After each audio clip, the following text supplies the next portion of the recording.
Hi guys and welcome back to Dice Down Gaming. In today's video, I'm going to take a look at a new mechanic introduced for Old Umbrey, which revolved around marked models and shape-shifting models, which are these lovely big werewolves here. Before I do that, a massive thank you to anyone who's subscribed to me so far.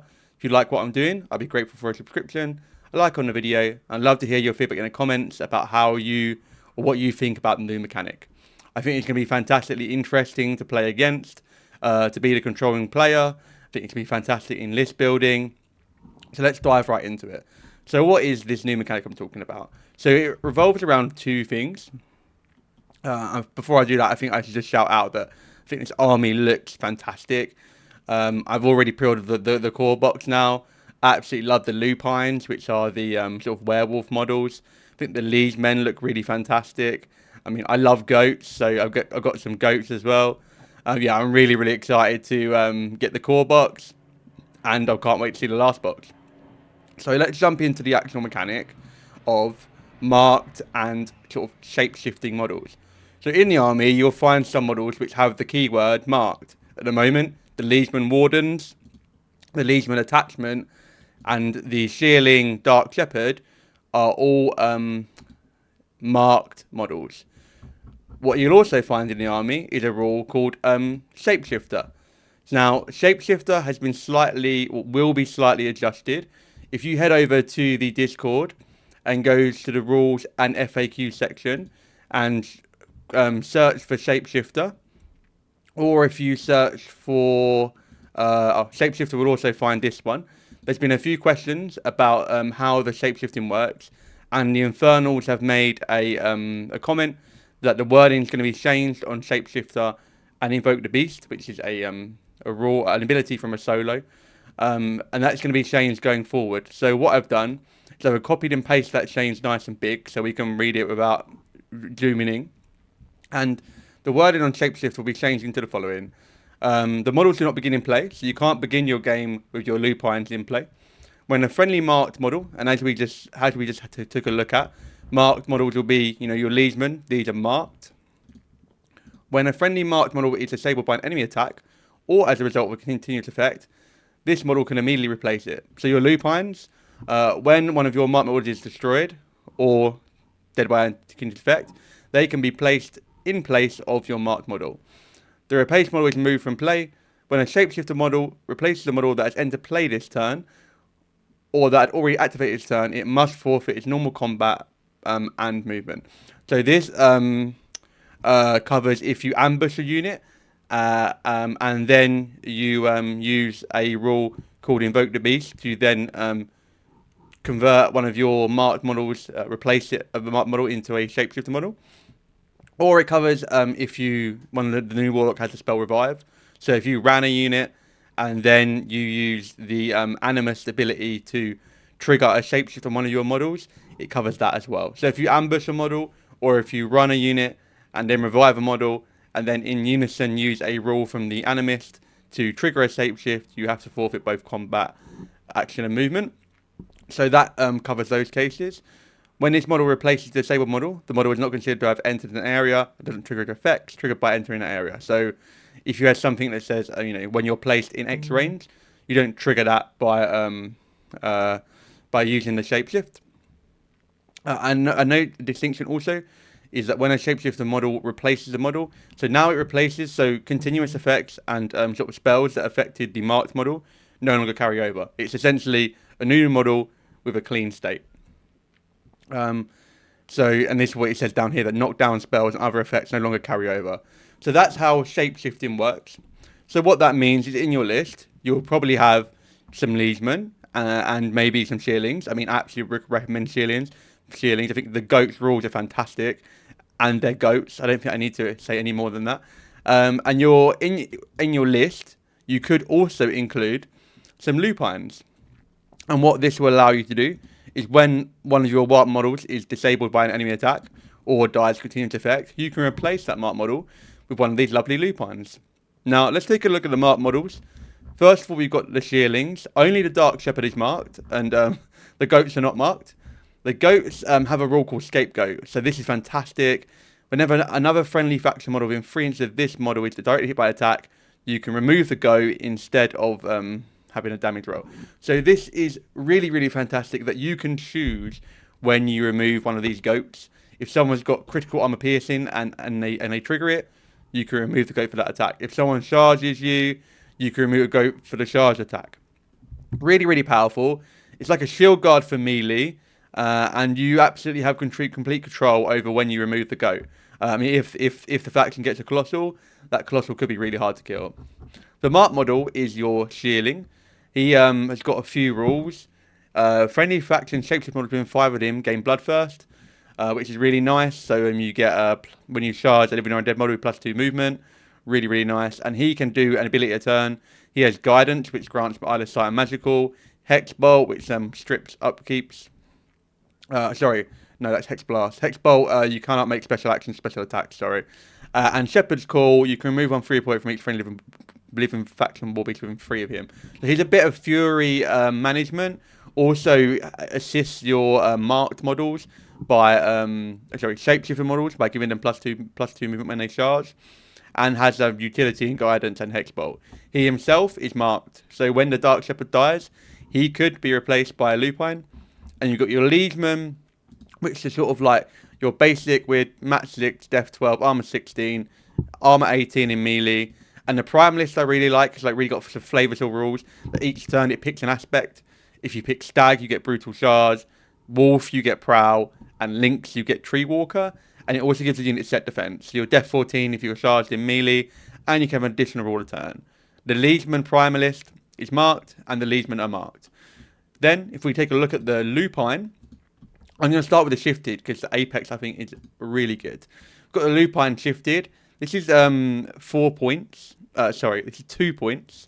It's FA4, so you could have, 4 Shifted in your army, and with FA2 at Apex, you could have 2 Apex. You could have 6 potential werewolves to spring on your opponent. It has Dodge, Gang Fighter, so it synergizes with your melee warrior models to get +2 to melee attack and damage rolls. Could be pseudo mat 8. Has the shapeshifter rule, which is going to use the new wording we just covered. And a sidestep with 2 initials. Not bad for 2 points. 5 boxes. Can get to power 15 and 14 just with gang fighter. There's other ways to include that in the army. Has sidestep. If you've got a shearling nearby and this charges something, you'll charge 11 plus your 1, so 12 inches. But I think the Apex is where we really get into the money. So an Apex is 4 points. It has Shapeshifter, so you can bring this into play when one of your marked models is disabled or continues to effect that kills it. Has Gang Fighter, so we could be Mat 9 if we're targeting a model with melee range of another friendly faction warrior model. It can jump, so we can walk 6 and jump 5. Really, really nice utility. Killing Spree, so this is where we're at. A Mat 7 model. Killing Spree, so when this model destroys one of my enemy models with a melee attack during its combat action, it can move an inch and make 1 more attack. So this guy can Pac-Man, no problem. Leadership, your other Lupines can gain jump, so they can get into really good places. Shapeshifter, we will be using the amended words. So we're 15-14 at power 7. If we're triggering Mat 7. If we're triggering Gang Fighter, we're Mat 9, power 17 and 16. Killing Spree. I really, really like the Lupine Apex. One model to sort of shout out is the Animist. He's got an ability called Invoke the Beast. So far, the only way we can trigger our shapeshift is when our opponent destroys us. The Animist has a rule called Invoke the Beast. This wording is changing in line with the shapeshifter rule. So if you shapeshift, you will follow the new wording. But it's range 8, and you can target a friendly marked model, and you can essentially trigger a shapeshifter on your own turn. So your opponent doesn't have complete control on when those Lupines are going to pop out onto the field. That is the basis of sort of marked and shapeshift, and the units/models you have available to make use of that mechanic. So I think this is a super, super interesting mechanic for multiple things. First of all, like list building, you're going to have to try and strike a balance between marked models, so you have fuel for your Lupines. You don't want so few that you instantly have to trigger your shapeshift when the first one dies because you're worrying about running out of marked models, and you'll eventually get stuck with the Lupines not being able to be brought into play. You don't want too many because the Liegemen's have Wardens so far have sort of limited scope in what they can do. And you don't want like 4 units of them to one shapeshifting model.